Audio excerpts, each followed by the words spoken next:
ක්‍රිස්තුතුමන් තුළ මා ප්‍රියාදර සහෝදර සහෝදරියනි,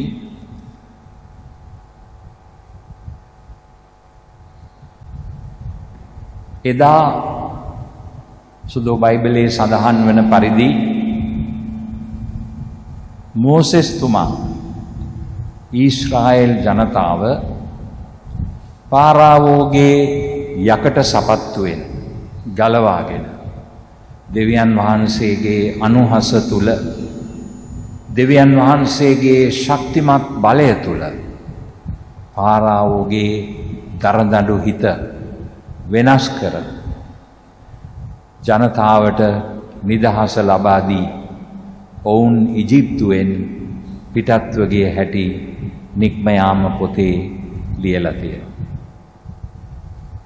ඉන්පසුව ඔවුන් මෝසෙස්තුමාගේ නායකත්වයේ යටතේ ඔවුන් ඉජිප්තුවෙන් පිටත් වෙලා රතු මුහුද අසල බාල් සෙෆෝන් කියන ස්ථානයට රැස් වුණා.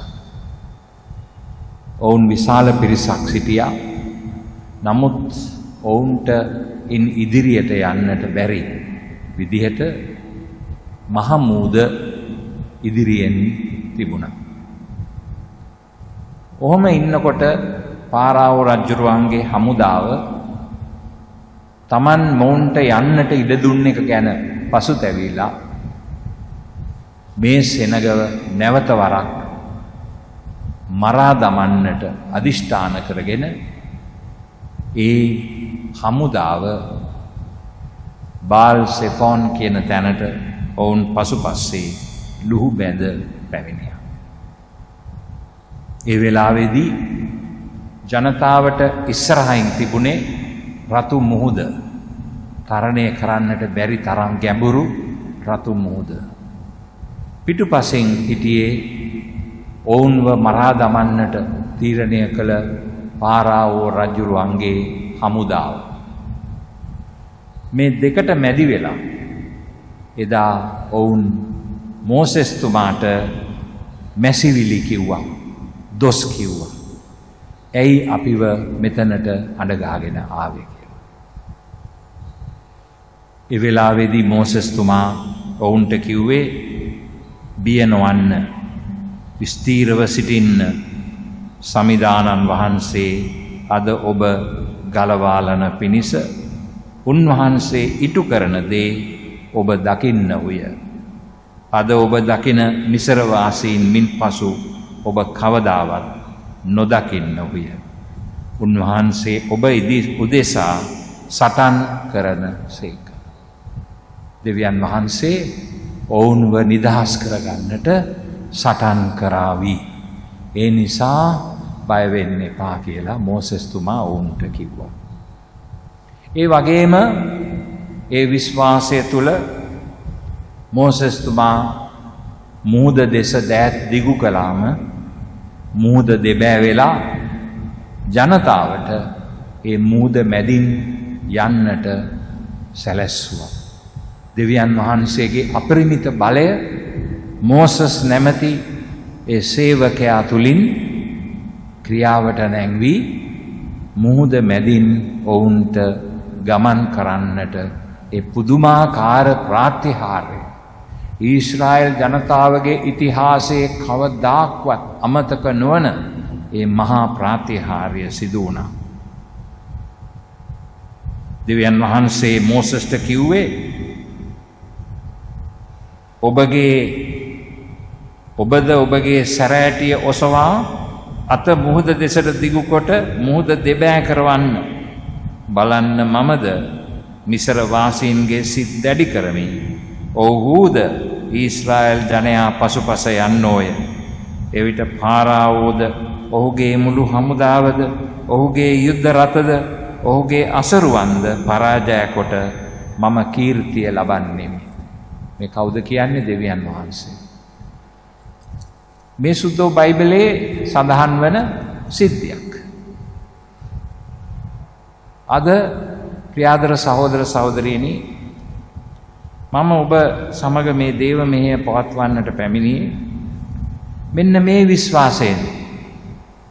මේ විශ්වාසය තමයි අපිට තියෙන එකම සරණය. දෙවියන් වහන්සේ අපිට ආදරේ.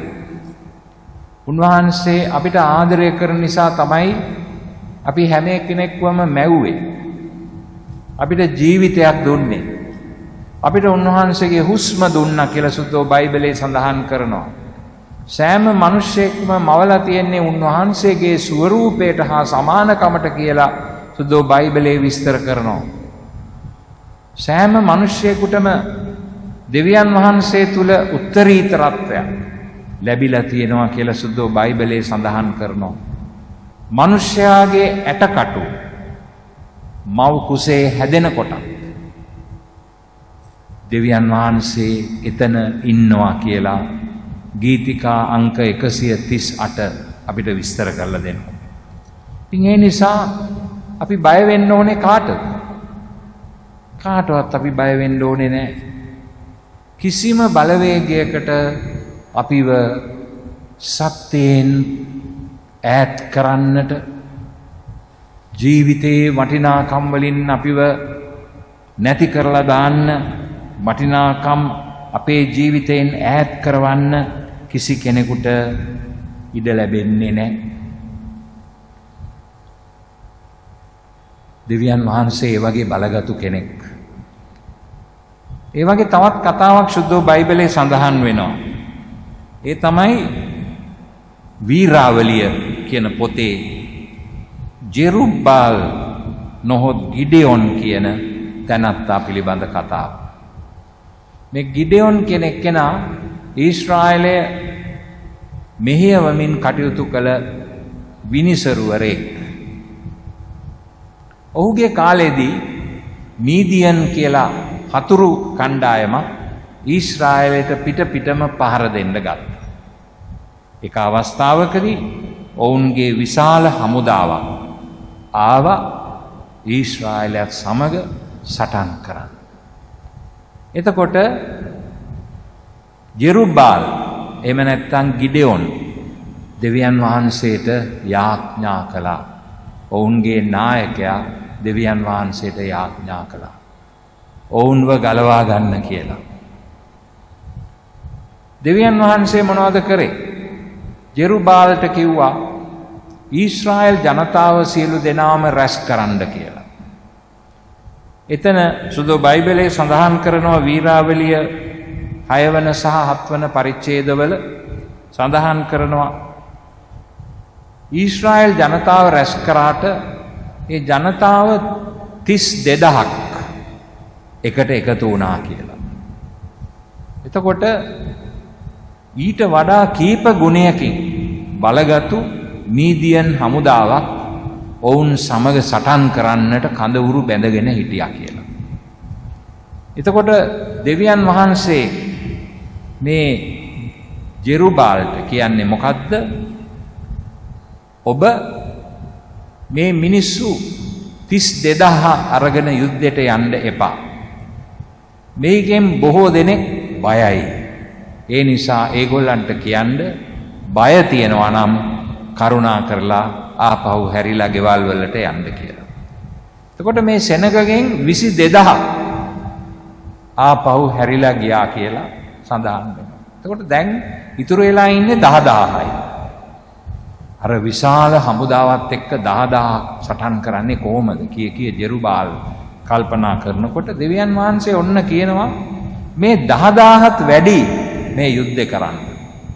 මොකද මේ යුද්ධේ කරන්නේ මේ ඕගොල්ලෝ නෙමෙයි.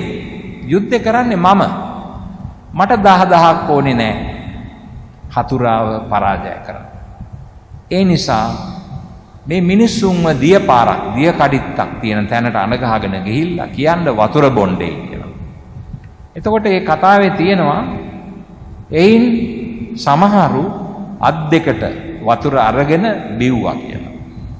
තවත් සමහරු ලෙව කකා වතුර බිව්වා කියලා.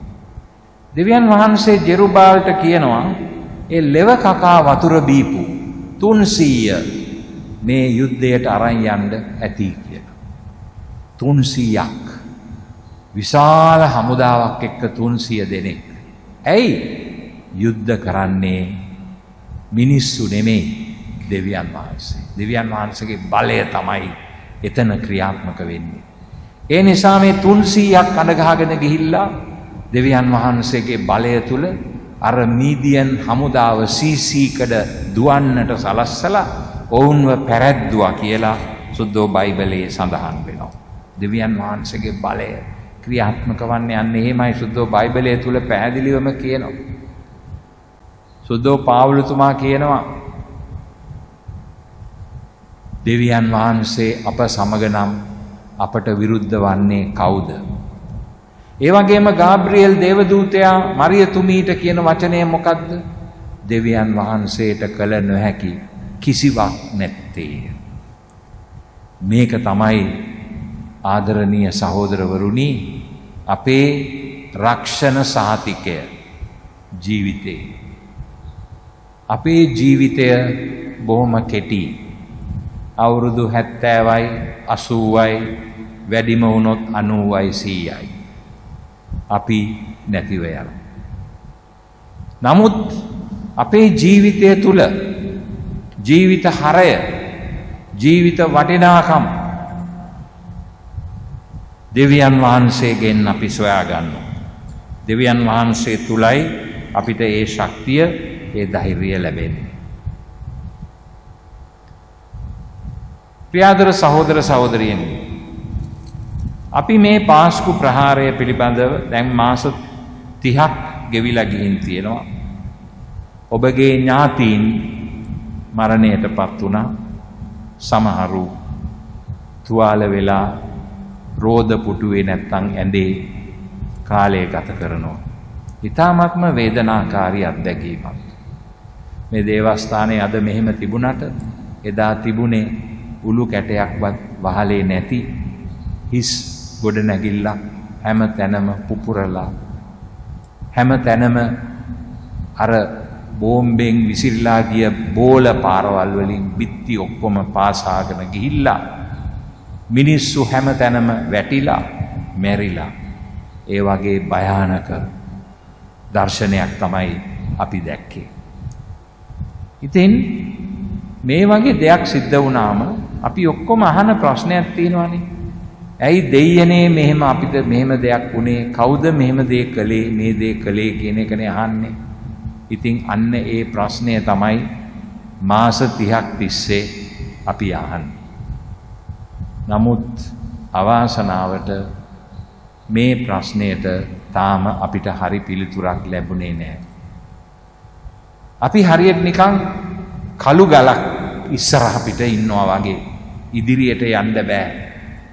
ඒ තරමටම අද පවතින සමාජ ක්‍රමයේ යාන්ත්‍රණ තුල අපිට මේ සත්‍ය එළිදරව් කරගන්න පුළුවන් වෙයිද කියලා ලොකු සැකයක් අපේ මනසට නැගෙනවා. සත්‍ය ජේසුස් ස්වාමින් වහන්සේ මොනවද කිව්වේ? උන්වහන්සේ සුද්ධෝ ජෝවාන්තුමාගේ සුවිශේෂයේ එක්තරා අවස්ථාවක සඳහන් කරන්නේ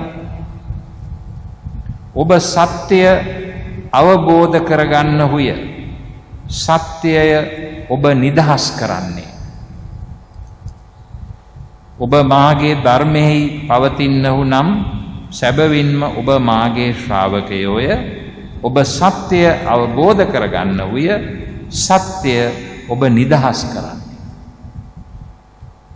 අපේ ශ්‍රාවකත්වයේ ක්‍රිස්තුස් වහන්සේ තුල ආදරණීය සහෝදර සහෝදරියනි තියෙන්නේ හරි දේ කරන්න යොමු වීම තුලයි. වැරදි දේ කරන්න නෙමෙයි හරි දේ කරන්න. දෙවියන් වහන්සේ තුල අපේ ජීවිතය ගැඹුරින් ජීවත් වෙන්න තමයි අපේ ශ්‍රාවකත්වය කියලා කියන්නේ. එහෙම ජීවත් වීම. වැරදි දේ නොකර පාපයට හිස නමන්නේ නැතිව සුද්ධවන්ත ජීවිත ගත කරන්නට උත්සාහ කිරීම තමයි ශ්‍රාවකත්වය කියලා කියන්නේ. ක්‍රිස්තුස් වහන්සේ කිව්වේ අන්න ඒකයි. උන්වහන්සේ ප්‍රේමයේ නියෝගය අපිට දුන්නා. පළවෙනුව දෙවියන් වහන්සේට ප්‍රේම කරන්න, දෙවෙනුව අසල්වැසියාට ප්‍රේම කරන්න. මෙන්න මේ 52 තමයි ඔක්කොම අනපනත් අඩංගු වන්නේ කියලා උන්වහන්සේ කිව්වේ. එහෙමනම් අපිට තියෙන්නේ ඒ ශ්‍රාවකත්වය ප්‍රේමය තුල ගත කිරීම. ඒතර එහෙම ප්‍රේමය තුල අපි ශ්‍රාවකත්වය ගත කරනවා නම් සත්‍ය අපිට එලිදරව් වෙනවා අනිවාර්යයෙන්. බය වෙන්න ඕනේ නැහැ. කොයි කවුරුත් ඔය සත්‍ය හංගන්න උත්සාහ කෙරුවට ඒක හංගන්න හම්බ වෙන්නේ නැහැ. ඕක එලිදරව් වෙන්නේ. හුඟක් වෙලාවට ඕක එලිදරව් වෙන්නේ ඒ හොර වැඩ කරපු අයගේ ඇතුළෙන්මයි ඔය එළියට එන්නේ. ඒ නිසා මේ කුමන්ත්‍රණය පිටිපස්සේ ඉන්න අය වැඩිකල් නොගොස් ඔවුනොවුන් අතර ભેද ඇති කරගෙන ඒ සත්‍ය අපිට එළිදරව් කරાવી. දෙවියන් වහන්සේ ඒ කටයුත්ත කරાવી. කවදා හරි දවසක මේ මහා විනාශය මිනිමැරුම කරපු අය කවුද? ඒකට උදව් දුන්න අය, අනුග්‍රහ දැක්වූ අය කවුද? ඒකෙන් ප්‍රයෝජන අරගන්න නොයෙකුත් ආකාරයෙන් ඔවුන්ට සහයෝගය දුන්න අය කවුද? ඔවුන්ව මෙහෙවපු අය කවුද? එවැනි දෙයකින් දේශපාලන වාසි ලබා ගන්න කටයුතු කළ අය කවුද කියන සත්‍ය අපිට එළිදරව් වෙනවා දෙවියන් වහන්සේ තුලින්. එදා මෝසෙස් තුමාගේ ඉල්ලීම පරිදි පාරාවෝගේ හමුදාවගේ ඒ කූට වැඩපිළිවෙලින් දෙවියන් වහන්සේ ඔවුන්ව මුදාගත්තා වගේ අපේ යාඥාවෙන් දෙවියන් වහන්සේ අපිව නිදහස් කරાવી. සත්‍ය අපට එළිදරව් කරાવી. සත්‍ය එළිදරව් වුණාම අපි නිදහස් වෙනවා. අන්න ඒකයි ස්වාමින් වහන්සේ කියන්නේ. සත්‍ය ඔබ නිදහස් කරන්නේය කියලා කියන්නේ අන්න ඒකයි. ඒ නිසා අපි යාඥා කරමු. අපි හැමතිස්සෙම දෙවියන් වහන්සේට මේක කියමු. අපි යාඥාවෙන්ම අපේ ප්‍රශ්නේ निराකරණය කරගන්න උත්සාහ කරමු. මොකද අපිට කරන්න පුළුවන් හැම දෙයක්ම දැන් අපි කරලායි තියෙන්නේ. නමුත් අපි හරියට තාප්පයක් ඉස්සරහ අපිට ඔළුව ගහ ගන්නවා වගේ තත්වයක්. මෙතනින් එහාට යන්න බෑ වගේ. නමුත් ඒගොල්ලෝ අමතක කරන දෙයක් තියෙනවා. අපි දේව දරුවෝ, දෙවියන් වහන්සේගේ දරුවෝ, දෙවියන් වහන්සේට ආදරය කරන අය, දෙවියන් වහන්සේ අපට ආදරය කරනවා. ඒ නිසා උන්වහන්සේ අපව කවදාක්වත් අතහරින්නේ නැහැ. දෙවියන් වහන්සේ අපි සමග නම් අපිට විරුද්ධ වන්නේ කවුද? අන්න ඒ විශ්වාසය තුල අපි සත්‍ය සොයාගෙන සත්‍ය එළිදරව් කරන්න කියලා දෙවියන් වහන්සේට කන්න ලව් කරමු. මේක තමයි අපේ ජීවන මාර්ගය විය යුත්තේ මින් ඉදිරියට. ඒකෙන් අපි අදහස් කරන්නේ අපි ගෙනියන ව්‍යාපාරයේ වැඩපිළිවෙල අපි නවත්තනවා කියලා නෑ. එහෙම දෙයක් නෙමෙයි. නමුත් ඒ අපි ශක්තිමත් කරනවා. ඒ අපේ යදුමෙන් ශක්තිමත් කරනවා. ඒ අපේ निराहार සීලයෙන් ශක්තිමත් කරනවා. මතක තියාගන්න निराहार සීලය රකින්නවා කියලා කියන්නේ කෑම බීම නොකා ඉන්න එක නෙමෙයි. අද නම් අපේ හුඟක් දෙනෙක් निराहार සීලය තමයි රකින්නේ. ඒ මොකද කණ්ඩ දෙයක් නැහැ. ජීවන වියදම ඒ තරම් දුරට උඩට ඇවිල්ලා තියෙන නිසා මිනිසුන්ට දැන් බලහත්කාරයෙන් निराहार සීල රකින්න වෙලා. රට පාලනය කරන අය අපිට निराहार සීලය රකින්න බල කරලා තියෙනවා. මේ යන විදියට. නමුත් අපි निराहार සීලය කියලා කියන්නේ ආහාර පාන වලින් වැළකී සිටීම විතරක් නෙමෙයි. අපේ ඇස් පාලනය කර ගැනීම, අපේ කට පාලනය කර ගැනීම, අපගේ කරන හැම දෙයකින්ම අපිට වාසියක් ලැබෙනවා නම් ඒ වාසිය අතාරින්න පුරුදු වීම ඒකත් निराहार සීලේ ක්‍රමයක්. ඒ නිසා මේ අවස්ථාවේදී මම ඔබ සැමගෙන්ම ඉල්ලා සිටින්නේ යාඥාවෙන්ද, निराहार සීලෙන්ද, සොයං පරිත්‍යාගයෙන්ද දෙවියන් වහන්සේට කන්නලව් කරන්න මේකේ සත්‍යතාවය අපිට එළිදරව් කරන්න කියලා වැඩි කල නොගොස් දෙවියන් වහන්සේ ਸਰව බලධාරී, උන්වහන්සේට කරන්න බැරි දෙයක් නැහැ. ඒ නිසා උන්වහන්සේ අපට ඒ සත්‍ය එළිදරව් කරાવી. කොමිෂන් සභා වාර්තාවේ සඳහන් වෙන සමහර කරුණු සම්පූර්ණයෙන්ම විමර්ශනයකින් තොරව යට ගහන තත්ත්වයක් උදා වෙලා තියෙනවා. එවැනි දේ තුලින් මේ සත්‍යය යට ගහන්න ඕන් උත්සාහ කෙරුවට දෙවියන් වහන්සේගේ බලය ඊට වඩා බලගතුයි. අර රබර් බෝලයක් වතුර බාල්දියක ඔබලා ඇතුළට තල්ලු කරන්න කොච්චර උත්සාහ කෙරුවත් ඒ රබර් බෝලේ උඩට එනවා වගේ මේක මේ අයට යට ගහන්න හම්බ වෙන්නේ නැහැ. මේ කටුව පිටිය සුද්ධ වූ භූමියක්. මේකේ කටුව පිටිය ගමේ එදා මිය ගිය අය මේ භූමියේ වලල්ලා තියෙනවා. මේ දේවස්ථානයේ වුන් මැරුණා. පවුල් පිටින් නැති වුණා. මිනිස්සු අනාථ වුණා. දුක වේදනාව කඳුල අපිට ගෙන දුන්නා. ඒ දුක වේදනාව කඳුල දෙවියන් වහන්සේ දැක්කා. දෙවියන් වහන්සේට ඇහෙනවා. ඒ නිසා ඒ දුක වේදනාව කඳුලට පිළිතුර දෙවියන් වහන්සේ අපට ලබා දෙන බව සක්සුදක්සේ පැහැදිලි. අද මේ දවසේදී අපි යාඥා කරමු. ස්වාමිනී, ඔබ වහන්සේ එදා ඊශ්‍රායෙල් ජනතාව රතු මුහුදින් මහත් ලෙස පෙළහර පාමින් එතර කළා වගේ අපිවත් සත්‍ය වෙත එතර කරන්න. මේ පාස්කු ප්‍රහාරයෙන් පිටුපස සිටින සියලුම කරුණු සියලුම දෙනා පිළිබඳ සත්‍යය අපිට එළිදරව් කරමින් ඒ මියගිය අපේ සොයුරු සොයුරියන්ට ස්වාමින් වහන්සේ වන ඔබ වහන්සේ ඔවුන්ට අවශ්‍ය ආශිර්වාදය ලබා දෙන්න. මේ කාරණාවේදී ඒ 269 දෙනාම දැන් ස්වර්ගයේ දෙවියන් වහන්සේ අභිමුවේ සිටමින් අප වෙනුවෙන් යාඥා කරන බව අපි මතක තියාගත යුතුයි. ඒ නිසා දැන් ඔවුන් අපේ මැදිහත්කාරයෝ පිරිසක්, මැදිහත්කරුවෝ පිරිසක්. ඒ නිසා අපි ඔවුන්ට යාඥා කරමු අපට මේ විනාශයේ පදනම් මොකද්ද කියලා එළිදරව් කරලා දෙන්න කියලා. ඒ ආශිර්වාදය ඔබ සැමට මා ප්‍රාර්ථනා කරනවා. ධෛර්යවත් වෙන්න ආදරණීය සහෝදර සහෝදරියනි. ඔබව අතහරින්නේ නැහැ අපි. කතෝලික සභාවේ නායකත්වය ඔබ සමගයි. ඔබගේ කඳුළු වැටෙන හැම අවස්ථාවකදීම ඒ කඳුළු පිස දාන්න අපි සූදානම්. ඔබට තනිකම දැනෙන විට මරිය වහන්සේ සුද්ධෝ සෙබස්තියන් මුනිතුමා උත්ථාන වුණ ක්‍රිස්තුස් වහන්සේත් සොයාගෙන එන්න උන්වහන්සේලා ඔබ ආශිර්වාද කර ශක්තිමත් කරනු ඇති. ඔබ සැමට ජේසු පිහිටයි.